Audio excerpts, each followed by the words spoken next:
بلیوں کی شاپنگ۔ شکشا ایک جھوٹ کے کارن بڑوں کا اپمان ہو سکتا ہے۔ گھروں میں رہنے والی بلیوں کو بہت مار پڑتی تھی۔ کبھی دودھ کے لیے، جیسے بلی کو بھوک لگتی تھی تو وہ چپ چاپ دودھ پی جاتی۔ جب اس کے مالک یا مالکن کو یہ سب پتہ لگتا تو وہ اسے بہت مارتے تھے۔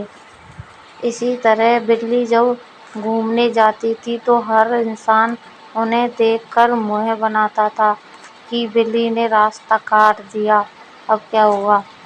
ایک دن ساری بلیوں نے ایک سبھا بلائی۔ اس میں یہ طے لیا گیا کہ انسانوں سے دور ہم اپنا ایک الگ شہر بسائیں گے، جہاں ہم کبھی انسانوں کو نہیں آنے دیں گے۔ یہی سوچ کر بلیوں نے اپنا ایک نیا شہر بنایا۔ انسانوں کے بیچ میں اتنے سالوں تک رہ کر بلیوں نے بہت کچھ سیکھا تھا، اس لیے انہوں نے انسانوں کی ہر سویدھا اس شہر میں رکھی۔ سبھی بلیاں مزے سے انسانوں کی طرح رہنے لگیں۔ ایک بلی کو انہوں نے اپنی رانی گھوشت کر دیا۔ اس کے ساتھ کچھ اور بلیوں نے پورے شہر کو صحیح سے چلانے کے لیے کچھ قانون بنا دیے، جن کا پالن کرنا سب کے لیے ضروری تھا۔ اسی شہر کے ایک فلیٹ میں چنکی اور منکی نام کی دو بہنیں اپنی سالو موسی کے ساتھ رہتی تھیں۔ چنکی اور منکی کی ماں نہیں تھی، سالو موسی نے ہی ان دونوں کو پالا تھا۔ دونوں بہنیں بہت شرارتی تھیں۔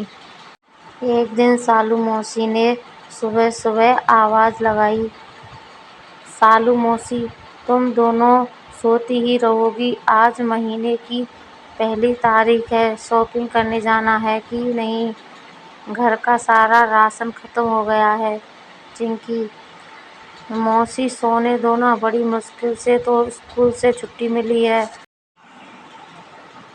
لیکن سالو موسی کو غصہ ہوتے دیکھ کر منکی نے جلدی سے اٹھ کر چنکی سے کہا، منکی جلدی سے اٹھ جا، نہیں تو موسی یہیں آ جائے گی۔ چل نا شاپنگ پر چلتے ہیں۔ میں نے پچھلے مہینے ایک ڈریس دیکھی تھی، آج تو میں خرید کر ہی چھوڑوں گی۔ چنکی: ارے لیکن موسی کہاں دلوائے گی، وہ تو ایک نمبر کی کنجوس ہے، گھر کا راشن خریدنے کے بعد کہہ دے گی پیسے ختم ہو گئے۔ منکی: تو چل تو صحیح، میں کچھ پیسے جمع کر رکھے ہیں، کچھ ہم موسی سے لے لیں گے۔ کوئی بہانہ بنا کر سالو موسی کے ساتھ چنکی منکی ایک بڑے سے مال میں پہنچ جاتی ہیں۔ مال کے دوسری طرف کپڑوں کی دکان تھی۔ چنکی اور منکی موسی کو چھوڑ کر وہاں پہنچ جاتی ہیں اور اپنی پسند کی ڈریس پہن کر دیکھنے لگتی ہیں۔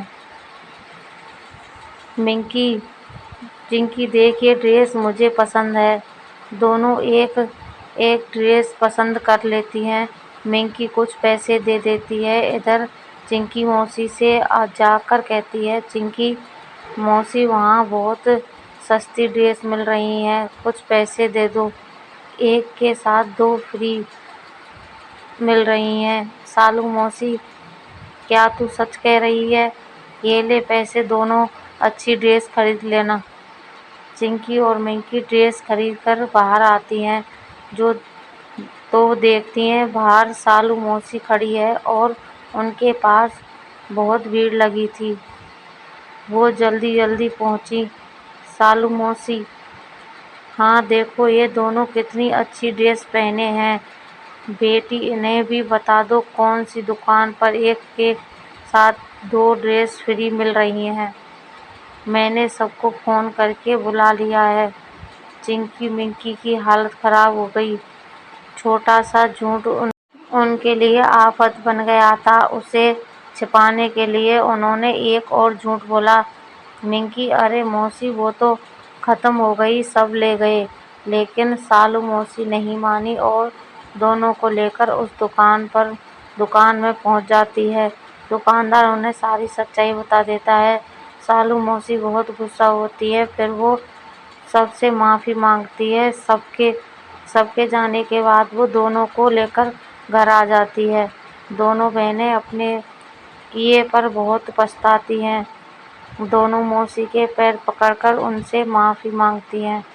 شکشا: ایک جھوٹ کے کارن بڑوں کا اپمان ہو سکتا ہے۔ کہانی اچھی لگے تو چینل کو لائک کر لیں، سبسکرائب کر لیں، کہانی کو شیئر بھی کر دیں۔ دھنیہ واد۔